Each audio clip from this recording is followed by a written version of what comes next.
आज मैं गीता के दूसरे महात्म्य का वर्णन करने जा रहा हूं।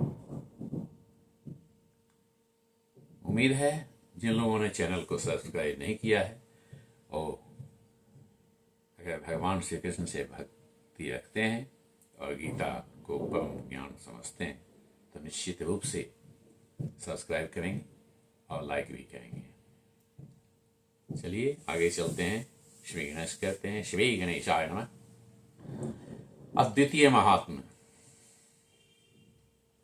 अरे गीता शास्त्रमिदं पुण्यम, गीता शास्त्रमिदं पुण्यम, यह पठेत प्रयतः पुमान् विष्णोः परमाप्नोति भयशोकादिवर्जितः। गीता शास्त्र के इस गीता शास्त्र का यह फल है, यह पुण्य है कि इसको पढ़ने से पठेत प्रयतः पुमान्, प्रयत्न के साथ पढ़ने से मनुष्य जो है विष्णु पदमाप्नोति, भगवान विष्णु के पद की प्राप्ति करता है, उनका पार्षद बनता है। भय शोकादि वर्जित है, भय और शोक उसे छूता भी नहीं, स्पर्श भी नहीं करता है। भय शोकादि वर्जित है, भय और शोक से वो वर्जित होता है, छूट जाता है भय और शोक। गीताध्ययनशीलस्य प्राणायाम परस्य च नैव सन्ति पापानि पूर्वजन्म कृतानि च। गीता के अध्ययन से और प्राणायाम करने से, भगवान का ध्यान करने से नैव सन्ति ही पापानि, पाप उसके पास रहता ही नहीं, वो स्वतः दूर भाग जाता है। जो पूर्व जन्म के संचित पाप भी हैं, पूर्व जन्म कृतानि च, पूर्व जन्मों के जो संचित पाप हैं वो भी नष्ट हो जाते हैं। यह दूसरे किसी चीज में नहीं है ये गुण, ये तो भगवत नाम में है या गीता में, दो ही चीज में।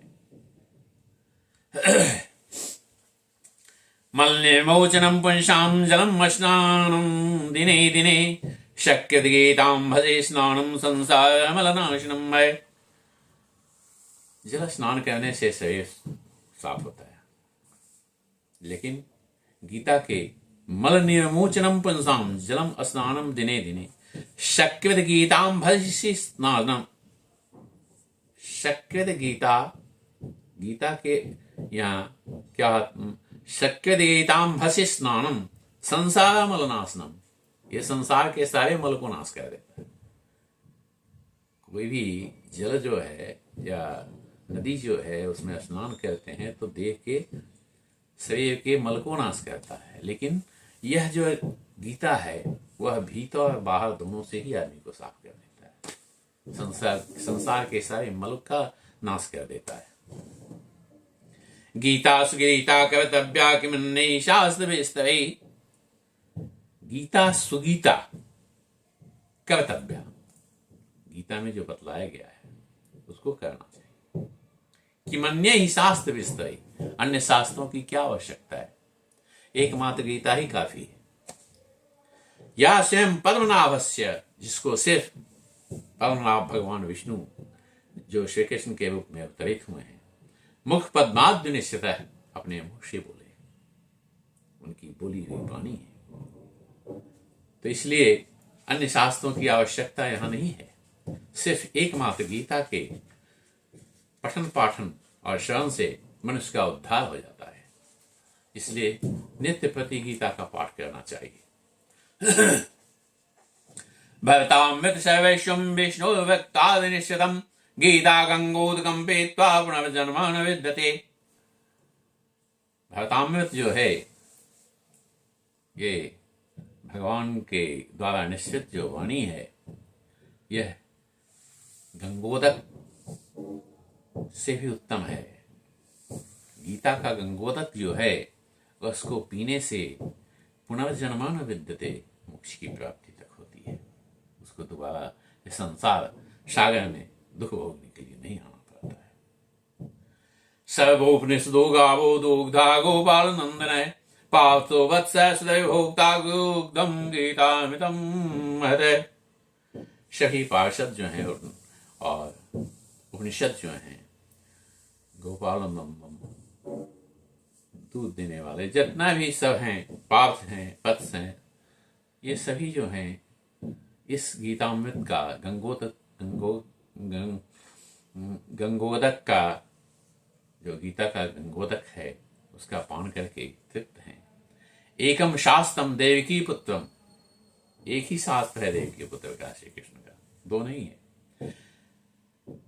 गीत में को देवो देवी पुत्र एव, गायन भी है, यही गाते हैं, यही बोलते हैं। एकमात्र देवकी पुत्र का यही शास्त्र है। एको मंत्र तस्या नामानि यानी कर्म्याप्येकम तस्य देवस्य सेवा, एक ही भगवान श्री कृष्ण है, दूसरा कोई नहीं है, इसलिए एक ही मंत्र है और उसी की सेवा हम सभी को करनी चाहिए। यही ये गीता महामंत्र सिखलाता है और इसका महात्म्य सिखलाता है। अब चलें गीता का ध्यान और पठन कैसे किया जाता है, इस विषय में हम आगे चर्चा करेंगे। और ये दूसरा मेरा अगला कार्यक्रम होगा जिसमें हम इसको बोलेंगे। कृपया जिन्होंने अभी तक सब्सक्राइब नहीं किया है, फिर से याद दिलाता हूँ, भगवान श्री कृष्ण में भक्ति रखने वाले जो भी व्यक्ति हैं, जो आगे इसको सुनना चाहते हैं, जो गीता को समझना चाहते हैं, गीता का पाठ करना चाहते हैं, इससे जुड़ें। भविष्य में आपको गीता के संबंध में संपूर्ण जानकारी दी जाएगी। पहले तो मैं पाठ करने जा रहा हूँ, पाठ करने के बाद फिर एक एक श्लोक का आपको अर्थ बतलाऊंगा, फिर आगे चल करके इसके महात्मा और इस पर विशद वर्णन करूँगा। और भगवान की अगर इच्छा हुई तो ये सब कार्य संपूर्ण कर पाऊंगा। कृपया उम्मीद करता हूँ आप लोग चैनल को सब्सक्राइब करेंगे, भगवान श्री कृष्ण का एक बार जरूर नाम लेंगे, कमेंट में भगवान श्री कृष्ण का नाम लेकर के एक बार जरूर आप हमको सूचित करेंगे। जय श्री कृष्ण, जय श्री कृष्ण।